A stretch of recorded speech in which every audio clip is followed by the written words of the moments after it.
Hey all, hey all, back with a video about picking a major.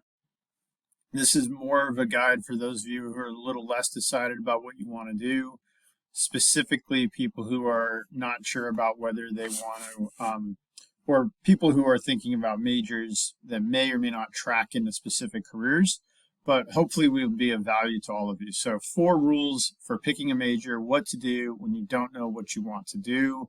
How clever. So let's get started. First one sounds funny, but it's relax.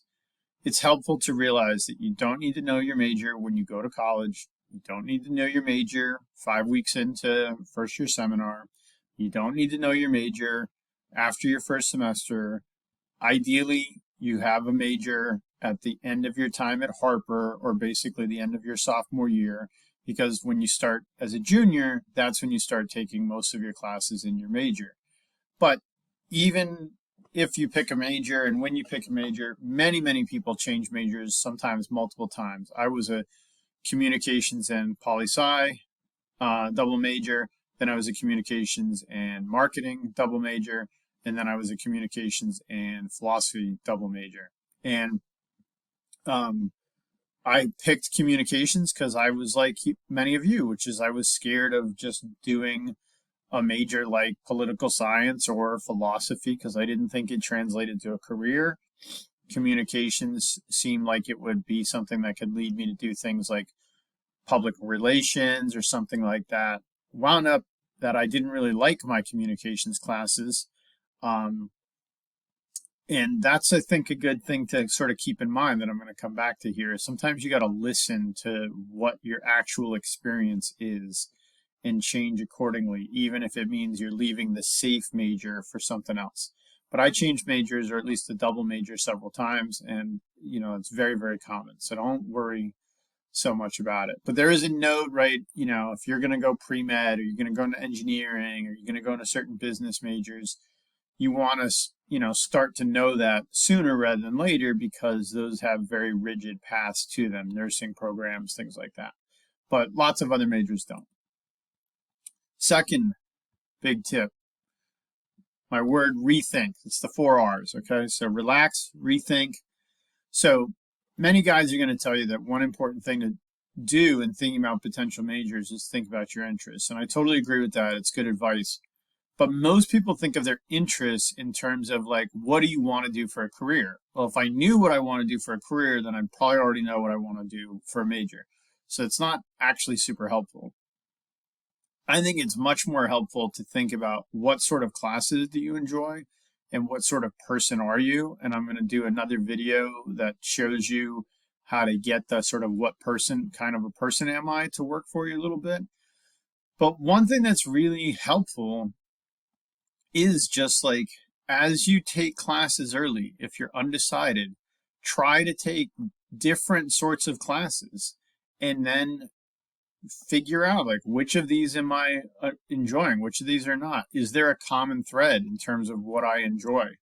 And maybe it's subject matter, or it might even be style of class. So if you're like, I really like classes that I could participate a lot in, you might be learning a little something about the sort of person you are. But if you just, as what happened with me, just find like, I don't know, I just like my philosophy classes, that actually can be a good sign. And then the question then becomes, how do I wind up using that to try to sell myself when I want a career? But it's okay to be guided by just take what you like. So just a good way to rethink that question about interests. Third thing, research. It goes without saying, but there's a lot to think about when you think about research when you're doing majors. There's a lot of tools. I'm going to show you one in another video that you can use. Harper has lots of tools, but you can also do Google searches for guides to picking majors and things like that give you advice. But don't think of research as always just the stuff you do online. Be a human, talk to humans, talk to friends, talk to family, people who have been through it. See if you can talk when you go and visit a school, see if you can talk to current majors, see if they have any testimonials from alumni. It also can help to talk to counselors too, not so much for the research part, but just counselors can help you just navigate the stress of this. They can help you navigate thinking about who you are, which can help inform your thinking.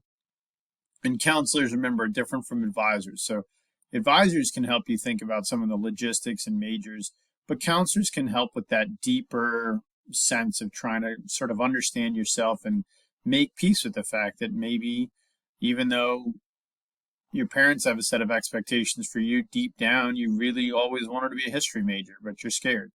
So it's helpful to talk to them as well. Okay. The fourth is reframe. So what I mean by that is some majors, and I said this in class, some majors are direct pathways to careers, but other majors are better thought of as areas of expertise. So if you just like taking classes in a particular area and you're excelling in them, that's really important, because if you like classes and you do really well in them, one thing that's going to help you when you go to get a job is just having done well in college. You want to stand out as a smart, hardworking person. And so you want to think about, okay, I'm imagining I'm done. I'm applying for a job. I'm looking for some careers.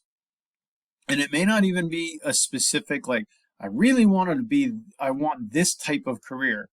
You know, when I was going through this process in college, I just went to when they had different companies on campus, and I was just like, look for a job.